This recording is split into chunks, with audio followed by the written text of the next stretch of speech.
시청자 여러분 안녕하십니까? MBN 뉴스와이드입니다. 추석 연휴 잘 보내고 계십니까? 자, 정치권 소식을 조금 더 자세히 정리해 보겠습니다. 김종욱 전 민주연구원 부원장, 장성호 전 건국대 행정대학원장 오셨습니다. 어서 오십시오. 네, 안녕하세요. 연휴 좀 잘 보내고 계세요? 예, 오랜만에 좀 편안하게 쉬기도 하고 예. 진짜 이런 말씀도 또 이상하긴 합니다만 윤석열 정부 때와는 다르게 좀 넉넉한 한가위를 보내고 있다는 생각이 듭니다. 어제 조용필 쇼 봤습니까? 봤습니다. 이재명 대통령 나온 건 보셨습니까? 예, 다 그게 연달아서 나오길래 예. 두 개 다 봤습니다. 그래서 되게 풍요로웠습니다. 어제 둘 다 보셨습니까? 저는 조용필 쇼만 보고 꺼버렸습니다. 고향에 가서 차례를 지내고 어제 기차 시간이 9시인데 밤. 예. 그 전에 조용필 쇼를 하더라고요. 그래서 예. 그걸 한 30분 보다가 기차를 탔습니다. 음. 그래서 이재명 대통령 예. 프로도 보고 싶었는데 못 봤습니다. 예. 비판적 시각으로 보고 싶었습니다. 예. 이제 한가위 맞아서 광복 80주년 기념으로 또 조용필이라고 하는 이제 우리 가왕이 국민들을 위해서 이제 쇼를 한 것도 공영 방송이니까 충분히 내보낼 수 있고, 또 대통령도 우리 K푸드 한류의 원조인 음식을 소개하는 거여서 나름 보기 좋았던 것 같습니다. 그러나 이제 여러 가지 논란들은 계속 있는 것 같습니다. 편성 시간이 겹치지가 않았어요. 많은 국민들을 위해서라면 겹치게 되면 이게 시청률 예. 경쟁이 벌어지는 건데 예. 한쪽은 가왕이시고 예. 한쪽은 현직 대통령이지 않습니까? 예. 그걸 겹쳐놓게 편성을 하는 건 제가 볼 때 문제가 있을 거라 생각이 들고 예. 좀 개인적으로 단발머리라는 노래를 너무 좋아했어요. 예. 그래서 어제 참 옛날 그 감성에 빠지면서 가왕의 노래를 너무 즐겁게 들었고 냉부에도 제가 예. 볼 때는 재밌게 논쟁이 많이 되고 있긴 합니다만 예. 그래도 프로그램을 보시는 시청자분들은 재미있는 프로그램이 진행되구나 이렇게 생각하실 것 같다는 느낌이 들긴 합니다. 알겠습니다. 예능은 예능으로, 다큐는 다큐로 이렇게 우리 국민이 좀 봤으면 좋겠습니다. 그러나 이제 또 짚어야 될 부분들은 분명히 있는 게 사실인 것 같습니다. 하나씩 좀 짚어보도록 하겠습니다. 이진숙 전 방통위원장 얘기를 좀 먼저 하겠습니다. 지난 토요일 날 석방이 됐죠. 이준숙 전 방통위원장이 긴급 체포되고 또 체포 적부심을 통해서 석방되는 그 일련의 과정이 추석 연휴 때 벌어졌습니다. 자, 이것을 어떤 관점에서 보느냐에 따라서 굉장한 공방이 좀 벌어질 수 있는 부분들이 많이 있습니다. 먼저요. 이렇게 시급하게 이진숙 전 방통위원장을 긴급 체포할 만한 필요성이 있었는가? 추석 전날, 연휴 시작 전날. 그럴 필요성이 있었습니까? 일단 경찰에 물어봐야 되겠습니다만 예. 이게 왜 시급하게라고 표현하는지 전 잘 모르겠습니다.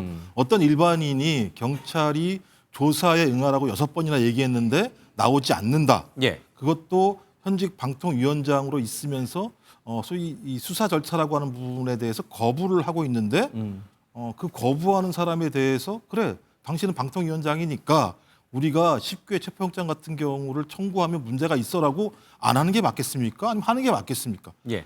우리나라 헌법에 의하면 법 앞에 누구도 예외가 없을 수 없다라고 하는 측면이 분명히 있는 것이고 어떤 국민이 6차례나 경찰이 출석을 요구하는데 나가지 않겠습니까? 예. 저는 그 자체가 제가 볼 때는 공직자로서의 기본이 안 돼 있다는 생각이 드는 것이고 경찰이나 검찰이나 어떤 혐의가 있어서 수사를 진행하는 건 예. 빠르게 진행을 해야 되는 측면이 분명히 있기 때문에 저는 이 내용을 가지고 시급하다, 화급하다 그럼 예를 들면 추석 이후에 하면 문제가 없는 겁니까? 예. 그 이후에 하게 되면 국민의힘이 이 부분에 대해서 비판 안 하겠습니까? 좀 그런 측면에서 경찰은 수사에 맞는 절차에 맞는 수사를 했다라고 생각하는 것이고요. 예. 거기에 대한 목들은 정치적인 부분들은 국민들이 판단하시는 거기 때문에 저는 이걸 가지고 무엇이 문제가 있다라고 얘기하는 것 자체가 저는 좀 개인적으로 이해가 안 되는 측면이 있는 거죠. 정부 조직법 개정으로 인해서 방통위가 이제 사라지고 새로운 방통미디어위원회가 이제 설치가 되면서 자동 면직되고 나서 곧바로 체포영장이 이제 집행이 됐어요. 물론 영장을 발부해준 법원의 판단도 존중을 해야 합니다. 그러나 추석 지나고 나서 한 것과 추석 전에 이렇게 하는 거는 차이가 없다라고 말씀하셨는데 정말 차이가 없습니까? 차이가 엄청나게 많죠. 그리고 이것을 상당히 절차적 민주주의를 함에 있어서 국민들이 오해할 수 있도록 예. 언론에서 오해할 수 있도록 한다는 것은 그만큼 정치적인 의도가 강하다고 생각이 들고 이것을 실행을 하면서 결국은 실패했다고 봅니다. 예. 그렇기 때문에 실패한 그 여파는 집권 여당이라든가 용산 이재명 대통령한테 갈 가능성이 상당히 크고 그리고 국민의 입장에서는 이거에 대해서 반사이익을 얻을 수밖에 없다. 예. 그리고 이준숙 전 위원장도 마찬가지로 정치적인 큰 그런 배려를 여당으로부터 받았기 때문에 예. 앞으로 정치적으로 클 수 있는 그런 발판을 마련했다고 저는 생각이 들고 김문수 지난 대선 후보가 왜 대통령 후보가 됐습니까? 꽃꽃 인사 하나로 국민들한테 12.3 비상계엄에서 사죄하라고 해서 사죄를 하지 않았기 때문에 예. 대선 후보까지 됐지 않았습니까? 그만큼 정치적인 큰 인물로 키우는 그런 착오를 여당은 일으켰다고 생각이 듭니다. 이진숙 전 방통위원장이 이제 체포 석방 이후 체포 석방되고 나서 여러 가지 얘기를 계속 꺼내놓고 있습니다. 그 얘기를 직접 한번 들어보겠습니다. 이재명 검찰과 이재명 경찰이 세운 수갑을 그래도 사법부에서 풀어주었습니다. 대한민국 어느 한 구석에는 민주주의가 조금이라도 남아있는 것 같아서 희망을 보고 있습니다. 이재명 주권국가, 대통령 주권국가에서는 대통령의 뜻에 대통령 비위를 거슬리면 당신들도 법정에, 구치소에, 또 유치장에 갈 수 있다. 대통령 주권국가를 막는 것은 국민 여러분, 시민 여러분의 힘입니다. 고맙습니다. 예, 이진숙 전 방통위원장이 석방된 이후에 연일 SNS에 글을 올리고 있습니다. 법무부는 물론 대통령실에까지 보고가 이뤄졌을 것으로 생각이 된다. 대통령실과 민주당, 검찰, 경찰의 합작품이라는 강한 의심을 갖고 있다. 이런 얘기를 했습니다. 대통령실에 보고가 이뤄졌고 대통령실과 검찰, 지금 검찰 개혁한다고 대통령실과 검찰 분위기가 굉장히 안 좋은데 여튼 대통령실과 민주당, 검찰, 경찰이 서로 짬짬이를 해서 합작을 해가지고 자신을 체포한 것이다. 이렇게 강한 의심을 갖고 있다. 이게 이제 이진숙 전 방통위원장의 말입니다. 동의합니까? 일정 부분 개연성은 있다고 봅니다. 그리고 예. 그것에 대한 팩트는 드러나지 않고 대통령실에서 그렇다고 하겠습니까? 다만 대통령실과 총리실 그리고 사정기관 그리고 검찰총장이라든가 검찰이라든가 경찰은 대통령 수하에 있기 때문에 합리적인 의심을 할 수 있다고 보는 것이 타당하다고 저는 생각이 들고 예. 이준숙 위원장 같은 경우는 왜 그런 말을 할 수밖에 없냐 하면 여권의 집중포화 대상이었고 눈에 가시지 않았습니까? 예. 반드시 빨리 내려와라. 그리고 법카 수사 계속하고 예. 그럼에도 불구하고 자신 사퇴를 하지 않으니까 어떻게 했습니까?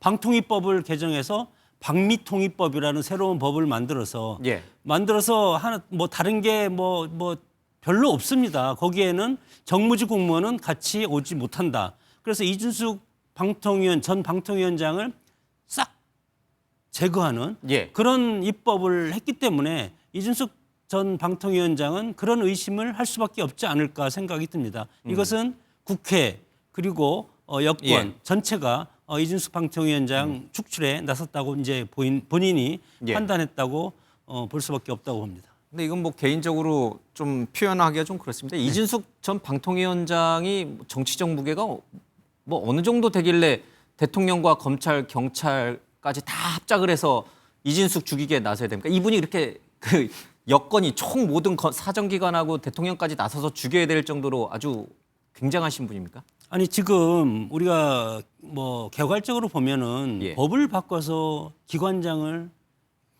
사퇴시킨다? 예. 그런 건 상상할 수가 있습니까? 그리고 얼마나 많은 미디어 한자가 들어가서 해서 방미통위가 얼마나 더 큰 예. 역량을 더 확대시켰습니까? 그건 아니지 않습니까? 예. 이런 걸 봤을 때 합리적으로 우리가 의심을 한다는 것이지 이것을 유진숙 전 방통위원장이 정치적인 거물이고 예. 그런 것보다도 줄기차게 지금 집중포화를 지금까지 하지 않았습니까? 사퇴하라고. 그럼에도 불구하고 하지 않을 수가 있습니다. 지금 민주당이 180석이 아니고 130석 정도면 사퇴 안 할 겁니다. 예.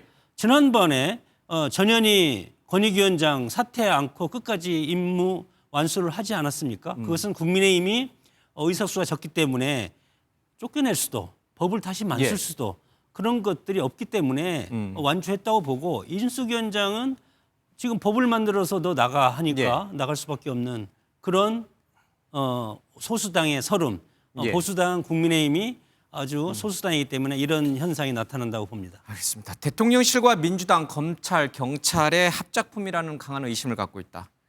법원은 빠졌어요. 체포영장 발부한 것도 법원이고 체포 적부심에서 풀어준 것도 법원인데 법원은 아직 대통령실과 민주당에 장악되지 않았다. 이런 뜻인가요? 이진숙 전 위원장 생각은? 제가 볼 때는 과다망상이라는 예. 생각이 들고요. 말씀하신 것처럼 경찰이 6번이나 출석을 안 하니까 체포영장을 신청을 했고 사법부, 법원이 거기서 발부를 했고 그 발부한 법원에 있는 또 다른 판사 같은 경우 다시 석방을 하는 예. 조치가 벌어졌단 말이에요.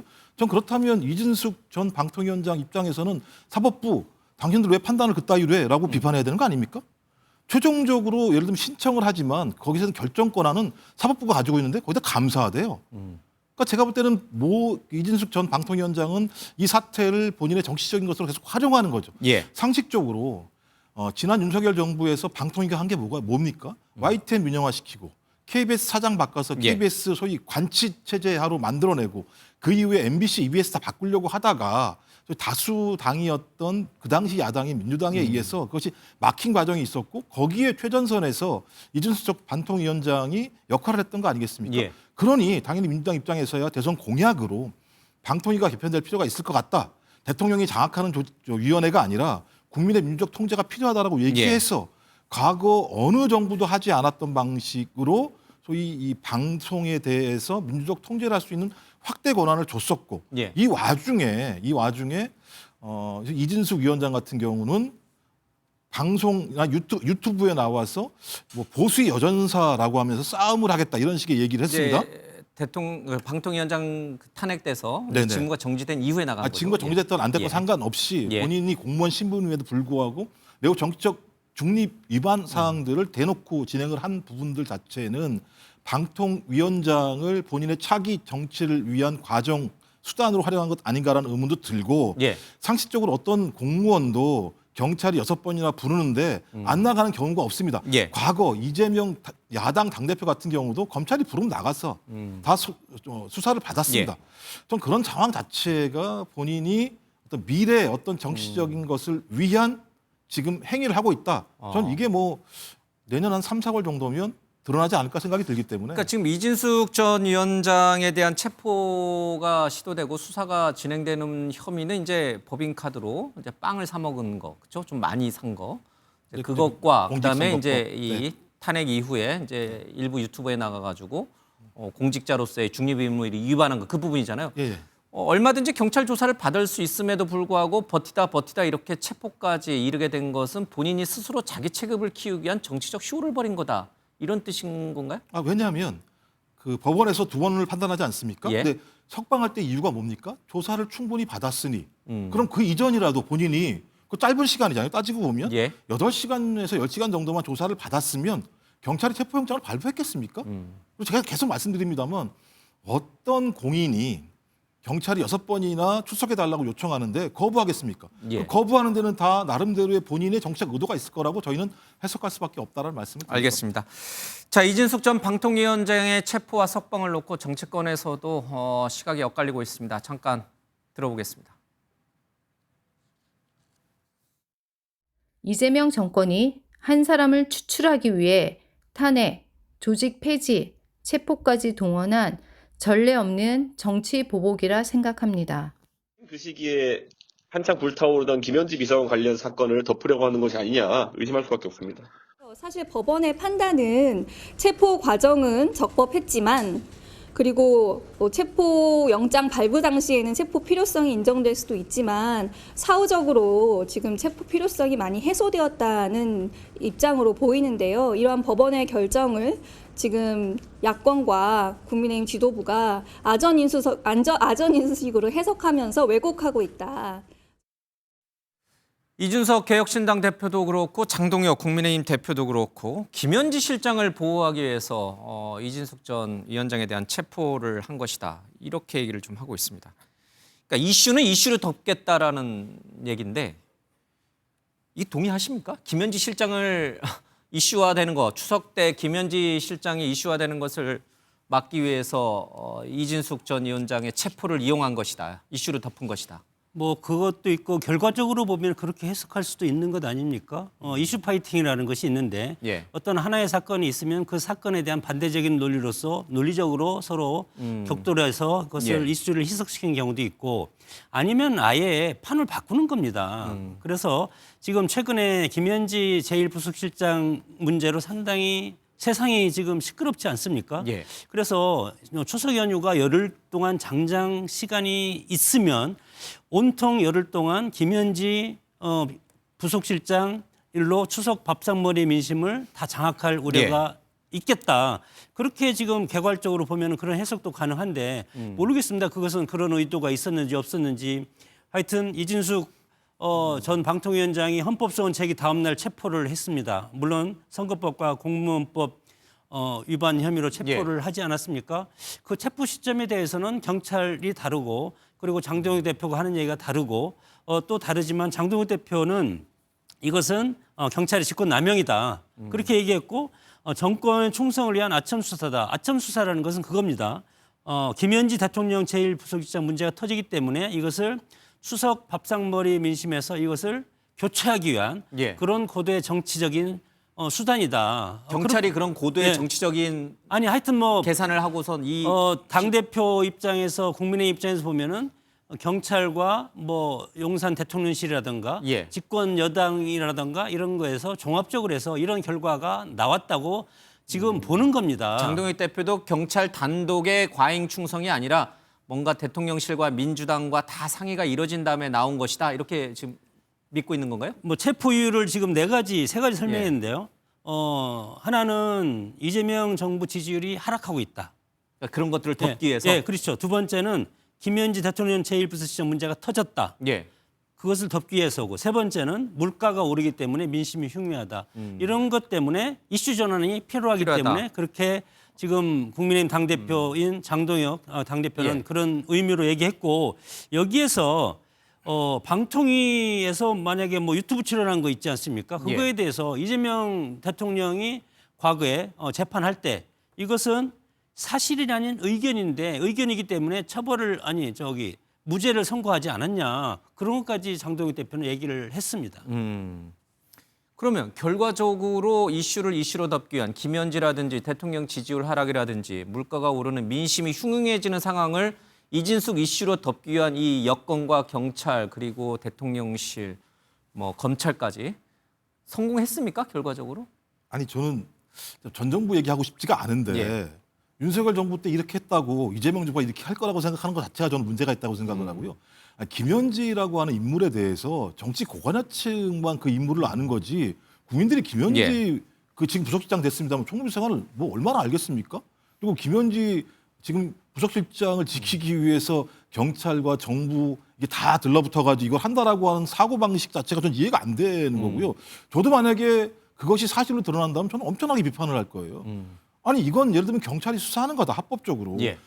6차례나 출석하지 않은 사람에 대해서 왜 그것에 대해서 체포영장을 발부하지 않느냐라고 정부는 비판할 수 있다고 저는 생각합니다. 근데 그냥 법 집행을 한 거잖아요. 그리고 법원이 거기에 대해서 동의해 준 거잖아요. 그렇게 따지면 이 계획이 성공하려면요. 경찰, 정부, 법원의 판사까지 다 서로가 짬짬이를 해야 가능한 거예요. 만약에 경찰이 그 계획을 짜가지고 체포영장을 신청을 했어요. 법원이 그거 갖다 거부를 했어요. 그럼 이 일을 왜 합니까? 그러면 지금 국민의힘 말에 의한다면 이미 법원까지도 다 포괄적으로 김현지라고 하는 인물을 살리기 위해서 이진숙 전 방통위원장을 체포한다라고 하는 기획을 했다라고 하는 건데 왜 이런 행위를 하겠습니까? 추석 앞두고. 알겠습니다. 좀 상식적으로 생각했을 때 그거는 좀 너무 과하게 나간 게 아닌가 싶습니다. 여튼 이렇게 이진숙 전 위원장이 이렇게 대단한 정치적 거물이 된 건지 그래서 이렇게 한 건지 아니면 이렇게 함으로써 정치적 거물이 된 건지 어느 것이 선과 후인지 잘 모르겠습니다. 이진숙 전 위원장이 결과적으로 체급이 높아졌습니다. 대구시장 얘기가 막 나오고 있습니다. 잠깐 전환길 씨 얘기를 들어보겠습니다. 저는 공천 같은 안 받잖아요. 이진숙 방통위원장 나가야죠. 대구광역시장 나오면 이진숙 무조건 저는 될 수 있는데 저는 양보합니다. 무조건요. 예. 저는 뭐 그럴 만한 솔직히 능력도 안 되지만 설령 공천 받는다 하더라도 저는 양보하고요. 지금 지방선거 이런 말이 나오는 것은 제 임기를 채우면 제가 지방선거 나갈 수가 없는 상황입니다.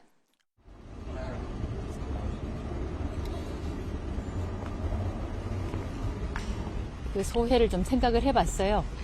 근데 뭐 떠오르는 것이 이 대한민국의 법치는 오늘 죽었다. 예, 수고 많았어요. Goodbye and see you. 기자들한테 NCU 하는 거는 또 보자는 얘기인데 뭐 정치적으로 대구시장에 나올지 나오지 않을지에 대한 어떤 의견을 피력한 것인지 예.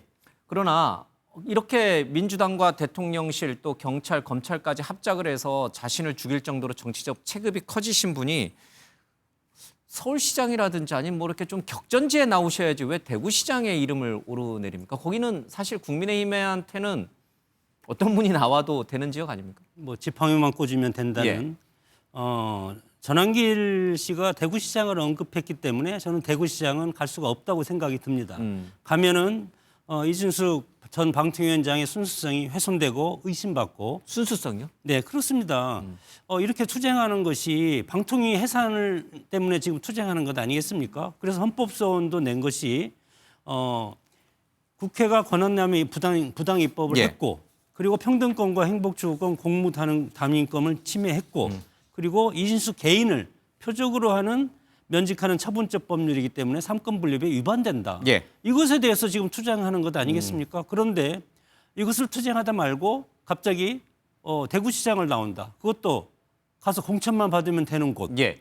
뭐 된다고 보지는 않습니다만은 그렇게 나올 때는 그것은 어떤 정치를 지향하는 물론 정치인들이 여러 가지가 있지만 어떤 탄압을 통해서 정치 권력이라든가 권력적 욕망이 커지고 권력을 통해서 상대방을 제압하면서 정의를 실현할 수 있는 예. 그런 것들이 권력자의 출발이라고 볼 수도 있습니다. 그런 측면에서 앞으로 이준숙 전 방통위원장은 정치 권력을 향해서 꾸준히 나갈 것이라고 생각이 들고 그래야만이 민주당에서 이렇게 뭐 부당한 입법을 통해서 본인을 갈아치게 하고 방통위를 해산한 걸 예. 본인이 권력을 잡음으로써 그것을 해소한다고 볼 수가 있겠는데 그럼에도 불구하고 전환길 유튜버가 대구시장 가면 밀어주겠다. 그것 때문에 저는 대구시장은 어렵다고 보고 가려면 정말 수도권 격전지를 가던가 예. 아니면 뭐 다음 총선이라든가 또 많지 않습니까?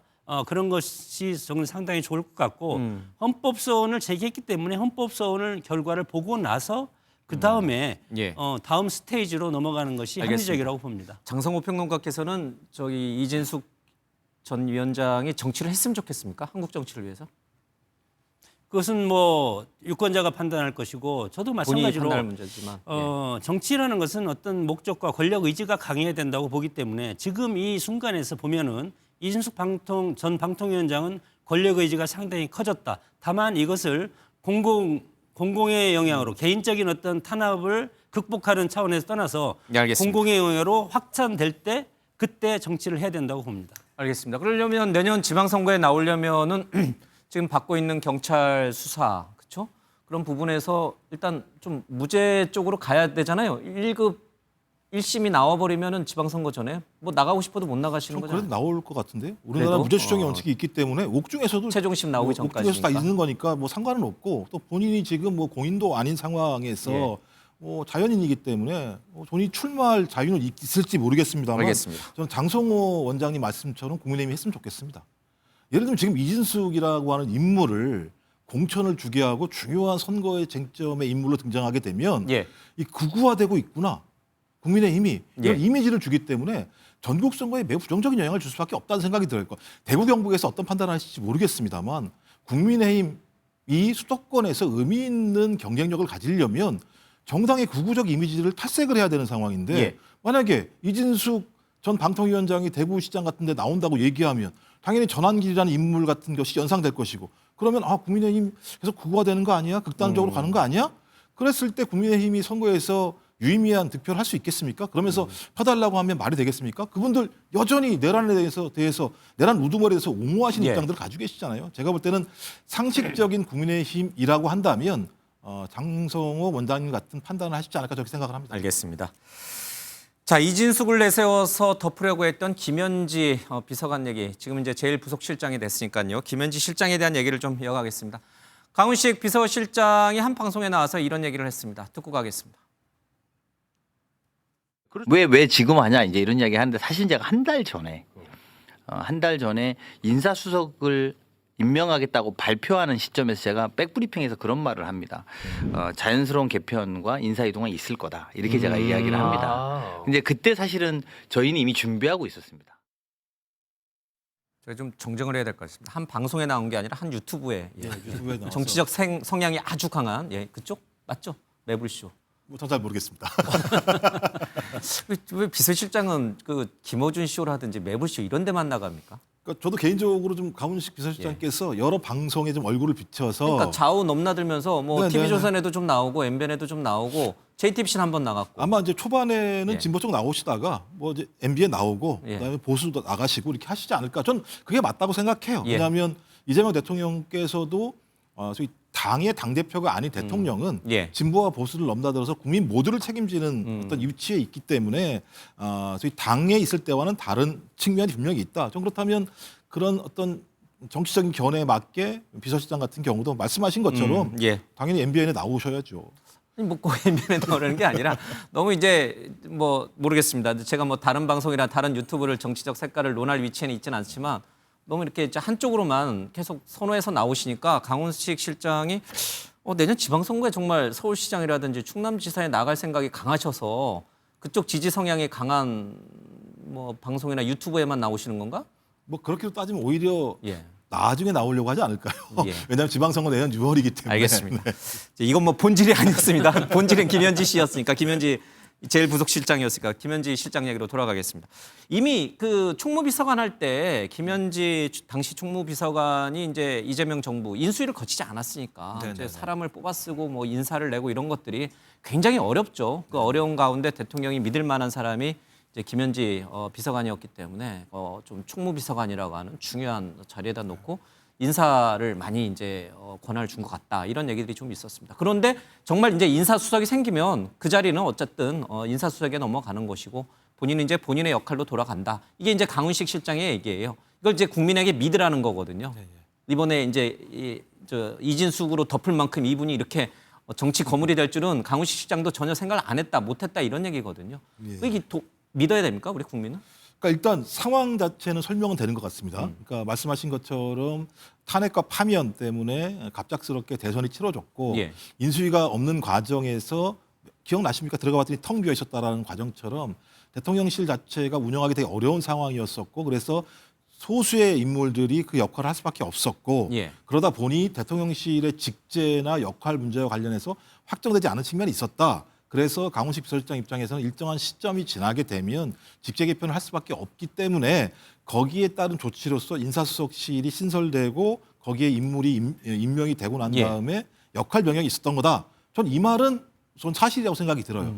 하지만 이제 국민들이 말씀하시는 건 아니 그렇다고 하더라도 총무비서관으로 있을 때 여야가 합의해서 국회에서 나오라고 얘기하면 그때 나갔으면 나가서 여야의 질문 뭐 그렇다고 하더라도 야당에서는 집중적으로 김현지 총무비서관에게 질문을 하겠죠. 그래서 예. 운영위원회의 질문 내용 자체가 대통령실에 대한 전반적인 점검보다는 특정 인물에 대한 비판, 비난이 많을 수 있다는 측면도 분명히 있었겠다는 생각이 예. 들기는 하지만 그렇다고 하더라도 원칙이라는 게 있지 않습니까? 지금까지 총무비서관이 안 나온 적이 없었다라고 하는 것이 관례였기 때문에 저는 그때 나와서 충분히 얘기하고 예. 설명을 했다고 한다면 이렇게 좀 불거지지 않았을 거라는 생각이 들기 때문에 정무적으로 오판을 했다는 얘기군요. 그러니까 강훈식 예. 비서실장의 상황 설명은 맞는 것 같고 그다음에 여야도 마찬가지입니다만 야당이 좀 요구하면 민주당 입장에서 오케이 부릅시다. 당연히 불렀으니까 불러서 얘기를 했다면 저는 이렇게까지 올 사안은 아니었다는 생각이 들기 때문에 예. 뭐 이것이 어느 정도의 큰 실수인지는 모르겠습니다만 저는 이렇게 오지 않아야 될 일이 이렇게 왔다라는 측면에서는 대통령실이 이 부분은 좀 점검할 필요가 있다라고 저는 생각을 합니다. 그러니까 이제 인사를 낸 시점도 참 묘해요, 그렇죠? 국회 뭐 이제 증인 출석 문제를 놓고서 이제 옥신각신할 때 갑자기 인사 조치를 내버려서 청문회 안 나가도 되는, 이제 국회 안 나가도 되는, 국정감사에 안 나가도 되는 이제 제1부속실장으로 인사를 냈으니까 그것도 타이밍도 좀 정무적으로는 잘못했다 이렇게 보시는 거죠. 전 뭐 그런 측면에서는 여야가 합의를 하고 대통령실 용인하는 과정에서 뭐 그런 거 아니겠습니까? 국민의힘은 난 꼭 불러야겠어요 이런 거 아니겠어요? 김현지라고 하는 인물, 예. 김현지라는 인물이 총무비서관이든 부속실장이든 뭐 최측근이라고 얘기하고 권한을 많이 행사하는 것 같다라고 하는 비판들을 예. 하시니까 저는 한 번 정도는 국회에 나와서 국민에게 설명을 하시는 것도 하나의 방법이 아닐까 생각이 들어서 이 예. 문제에 대해서 적극적으로 뭐 부속실장이 계속 나와야 될 하는 게 이유는 없는 거겠습니다만 한 번 정도는 뭐 그렇게 하는 것도 제가 볼 때는 나쁘지 않다고 저는 생각을 합니다. 알겠습니다. 총무비서관도 그렇고 제1부속실장도 그렇고 이제 고위직 공무원입니다. 1급 공무원이니까 뭐 나이, 학력, 또 뭐 고향 이런 것들이 국민에게 소상하게 공개되는 것이 맞는 건가? 아니면 그 정도의 정보들은 굳이 뭐 공개할 필요가 없는 것인가? 반드시 공개를 해야 됩니까? 이분의 뭐 학력을 놓고도 뭐 언제 이재명 대통령과 연을 맺었느냐를 놓고도 뭐 여러 가지 얘기들이 나오고 있으니까 의혹이 자꾸 증폭되는 것 같아요. 글쎄 뭐 국민들한테 팬서비스 차원에서 저는 뭐 명함에다 뭐 우리 고향도 써놓고 다니지만 그것은 뭐 개인의 취향이고 개인의 선택이라고 생각이 듭니다. 예. 다만 지금 지금 가래로 맞을 것을 아니 호미로 막을 것을 가래로도 못 막는다는 말도 있고 예. 오비락 같은 것도 있지 않습니까? 김현지 총무비서관과 관련해서 왜 국민들이 이렇게 많은 의혹을 가지고 관심 있게 바라볼 수밖에 없나? 예. 그것은 이재명 대통령과 역사가 너무 깁니다. 그리고 나서 또 국감을 직전에 앞두고 총무비서관이 관례적으로 의무적으로 나오는데 증인으로 이거 우리가 내보내지 않겠다. 민주당에서 먼저 그렇게 하지 않습니까?